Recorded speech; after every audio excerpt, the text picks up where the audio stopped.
అని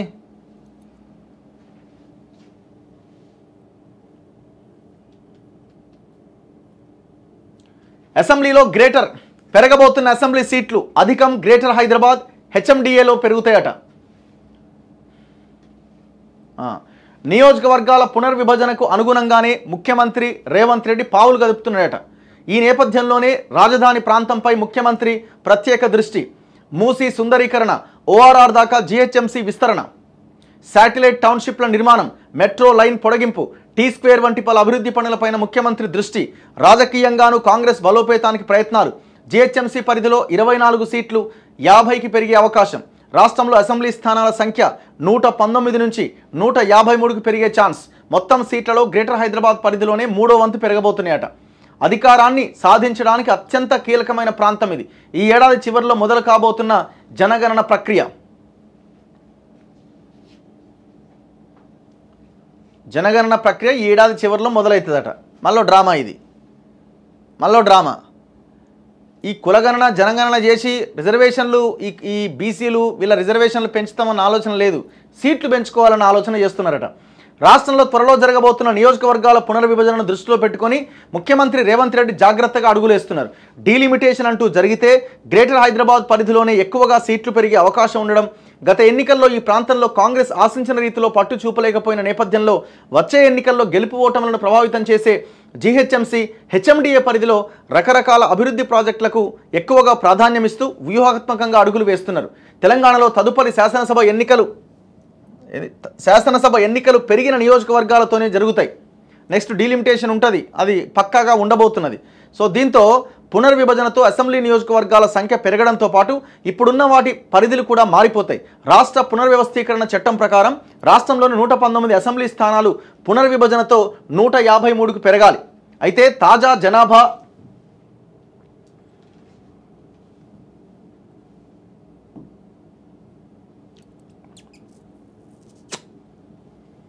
స్లో ఉన్నది.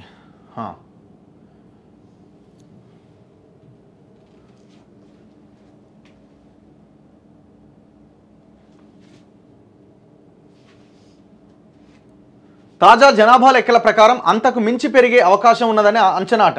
వాటిలో కూడా అత్యధికంగా జీహెచ్ఎంసీలోనే పెరుగుతాయట. అంటే 19 నుంచి 50 అవుతాయట. అంటే దగ్గర పెరిగే మొత్తంలో 3వ వంతు మొత్తం హైదరాబాద్ పరిధిలో ఉండే అవకాశం ఉందట. జనాభా లెక్కల ఆధారంగానే నియోజకవర్గాల పునర్విభజన జరగడం, రాష్ట్ర జనాభాలో 3వ వంతుకు పైగా ఈ ప్రాంతంలోనే ఉండడం ఇందుకు కారణం. భారత రాజ్యాంగం ప్రకారం దేశంలో ప్రతి 5 ఏళ్లకు ఒకసారి జనగణన జరగాలి. జనాభా నిష్పత్తి ఆధారంగా లోక్సభ, విధానసభ నియోజకవర్గాల సంఖ్య నిర్ణయించాలి. ఇది కులగణన కాదు, జనగణన. ఇది మొత్తం జనాభాని డిసైడ్ చేస్తారనమాట. వర్గాలు ఇవన్నీ కాదు, టోటల్ జనాభా. ఈ క్రమంలోనే మొదటి లోక్సభ ఎన్నికలు జరిగే సమయానికి మన పార్లమెంట్లో 489గా ఉన్న సభ్యుల సంఖ్య క్రమంగా పెరుగుతూ వచ్చింది. 1971లో జరిపిన జనాభా లెక్కల ఆధారంగా 1973లో పార్లమెంట్ సభ్యుల సంఖ్యను 545కు పెంచారు. అయితే జనసంఖ్య ఆధారంగా నియోజకవర్గాలను పునర్విభజిస్తే కుటుంబ నియంత్రణ విధానాన్ని సమర్థంగా పాటించి జనాభాను తగ్గించిన దక్షిణాది రాష్ట్రాలకు అన్యాయం జరుగుతుందనే ఉద్దేశంతో 42వ రాజ్యాంగ చట్ట సవరణ ద్వారా లోక్సభ సీట్ల సంఖ్యలో 2001 దాకా ఏ మార్పు లేకుండా ఉండేలా స్తంభింపచేశారు. దీంతో అప్పటిదాకా లోక్సభ సీట్ల సంఖ్య అలాగే ఉండిపోయింది. 2002లో నియోజకవర్గాల పునర్విభజన జరపాలని నాటి ఎన్డీఏ సర్కార్ భావించింది. కానీ 2001లో జనాభా లెక్కల తర్వాత కూడా అదే పరిస్థితి కనిపించడంతో దక్షిణ భారతదేశ రాష్ట్రాలు నష్టపోకుండా ఉండేందుకు గాను లోక్సభ సీట్ల సంఖ్య 2026 దాకా మారకుండా ఉండేలా మరోసారి రాజ్యాంగ సవరణ చేశారు. అంటే 50 ఏళ్లుగా అదే పరిస్థితి. 2021లో జరగాల్సిన జనగణన కోవిడ్ కారణంగా జరగకపోవడంతో 2024 సార్వత్రిక ఎన్నికల తర్వాత జనగణన జరుపుతామని గత సెప్టెంబర్లో కేంద్ర మంత్రి అమిత్ షా పార్లమెంట్లో ప్రకటించారు. ఈ నేపథ్యంలో 2026 లోపే జనాభా లెక్కల సేకరణ, శాసనసభ నియోజకవర్గాల పునర్విభజన పూర్తవుతాయనే అభిప్రాయం వ్యక్తమవుతోంది. ఒకవేళ ఈ ప్రక్రియను దేశవ్యాప్తంగా జరపకపోయినా ఆంధ్రప్రదేశ్ పునర్వ్యవస్థీకరణ చట్టం ప్రకారం తెలుగు రాష్ట్రాల్లో నియోజకవర్గాల పునర్విభజన జరుగుతుందని రాజకీయ నిపుణులు అంచనా వేస్తున్నారు. దేశంలో ఒకవేళ ఈ జనాభా ప్రాతిపదికన ఈ డీలిమిటేషన్ ఏదైతే జరుగుతుందో, ఇప్పటికే నార్త్ సౌత్ అన్నది ఒక పెద్ద వివాదం నడుస్తున్నది, చర్చ నడుస్తున్నది దేశవ్యాప్తంగా. నార్త్ సౌత్ని మొత్తం ఇది చేస్తున్నారు, నార్త్ ఎక్కువ ఇది చేస్తున్నారు. ఇంకా అక్కడ సీట్ల సంఖ్య పెరిగితే ఇంకా దారుణమైన పరిస్థితులు ఉంటాయి. సో మరి ఇది ఎట్లా ఓవర్కమ్ చేస్తారు, ఏ రకంగా ముందుకెళ్తుందన్నది చూడాలి. అధికారానికి సోపానం. ఇప్పుడు జిహెచ్ఎంసీ పరిధిలో ఉన్న అసెంబ్లీ సీట్ల సంఖ్య 24 ఉన్నది. ఇక్కడ మొత్తం జిహెచ్ఎంసీలో నియోజకవర్గాల పునర్విభజనతో 50కి చేరే అవకాశం ఉందట. అంటే పునర్విభజన తర్వాత రాష్ట్రంలో మొత్తం పెరిగే స్థానాల్లో 153 స్థానాల్లో 3వ వంతు స్థానాలు ఈ పరిధిలోనే ఉంటాయన్న మాట. అంటే దగ్గర దగ్గర 119 నుంచి 153 అంటే 34 సీట్లు. మొత్తం 34 సీట్లు పెరగబోతున్నాయి. ఈ పెరిగే 34 సీట్లలో దగ్గర దగ్గర 25 సీట్లు ఇక్కడే ఉండే అవకాశం ఉందట. అంటే కేవలం 9 సీట్లే మిగతా 32 జిల్లాల్లో ఉన్న మిగతా దగ్గర అక్కడ ఉండబోతున్నాయి అన్నమాట. అంటే గ్రేటర్ హైదరాబాద్ మినహాయిస్తే మిగతా ప్రాంతాల్లో కేవలం 9 సీట్లే పెరుగుతాయా? మరి ఏమో, మరి లెక్క ఏందో కొంత అటు ఇటు ఉంది. ఇక్కడ అత్యధిక స్థానాలు దక్కించుకున్న పార్టీకే రాష్ట్రంలో అధికారం చేపట్టే అవకాశాలు మెరుగ్గా ఉంటాయి. ఈ నేపథ్యంలోనే పునర్విభజన ప్రక్రియ పూర్తయ్యే సమయానికి జిహెచ్ఎంసీ సహా ఉమ్మడి రంగారెడ్డి జిల్లాలపైన కాంగ్రెస్ ప్రభుత్వ పాలనకు సంబంధించి బలమైన ముద్ర వేయాలని సీఎం రేవంత్ రెడ్డి నిర్ణయించుకున్నారట. అందుకే ఆయన ఈ ప్రాంతంలో ఒక పక్క రాజకీయ వ్యూహాలు అమలు చేస్తూనే మరో పక్క అభివృద్ధి పథకాలకు కూడా పెద్దపీట వేస్తున్నారని గుర్తు చేస్తున్నారట.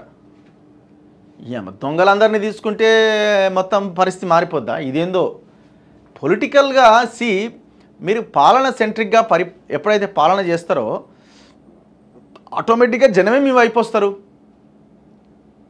ఈ లీడర్లను తీసుకోవడం, మీ బలం పెరిగింది అనుకోవడం తాత్కాలికమే అండి, తాత్కాలికంగానే ఉంటుంది ఇది. వీళ్ళేమన్నా మొత్తం ఈ జనాన్ని మొత్తం ఏదో చేసి ప్రతి సంవత్సరం వీళ్ళే గెలిచేలాగా ఉంటుందా వాతావరణం? రాజకీయంగా ఈ ప్రాంతంలో బలంగా ఉన్న ఇతర పార్టీల నేతలను కాంగ్రెస్ వైపు ఆకర్షించేందుకు రేవంత్ చేస్తున్న ప్రయత్నం అందులో భాగమే అన్నది రాజకీయ నిపుణుల మాట. అది చిన్నా చితకా లీడర్లు కాకుండా ప్రజల్లో పట్టున్న వారిపైన, ఎమ్మెల్యేలుగా పలుమార్లు గెలిచిన వారిపైన ప్రత్యేకంగా దృష్టి పెట్టిండట. ఉదాహరణకు తాజాగా కాంగ్రెస్లో చేరిన ఎమ్మెల్యే ప్రకాష్ గౌడ్ 2009 నుంచి 2023 వరకు వరుసగా గెలిచారు. శనివారం నాడు కాంగ్రెస్ కండువా కప్పుకోబోతున్న Serilingampally MLA Arekapudi Gandhi hattrick MLA. Assembly ఎన్నికల్లో జిహెచ్ఎంసీ పరిధిలో కాంగ్రెస్కు తక్కువ సీట్లు వచ్చిన నేపథ్యంలో బలమైన నాయకులను తీసుకుని పార్టీని బలోపేతం చేయాలని సీఎం భావిస్తున్నారట. వీళ్ళు బలమైన నాయకులా? దొంగలు. వీళ్ళు బలమైన నాయకులు ఏందండి? ఇట్లా మొత్తం ఎలక్షన్ టార్గెట్గా వీళ్ళందరినీ తీసుకుంటున్నట. రేపొద్దున రాబోయే 2028, 29లో ఉన్న డీలిమిటేషన్ అయితే గ్రేటర్ హైదరాబాద్లో సీట్లు పెరుగుతాయి. అందుకే వీళ్ళని తీసుకుంటారట. ఇదేమన్నా అర్థం ఉందా అసలు రాసిన దానికి ఏమన్నా? ఎట్లా ఏం చెప్పాలో తెలియక ఇది ఒక కథనాన్ని వండి వార్చినట్టున్నది ఇది.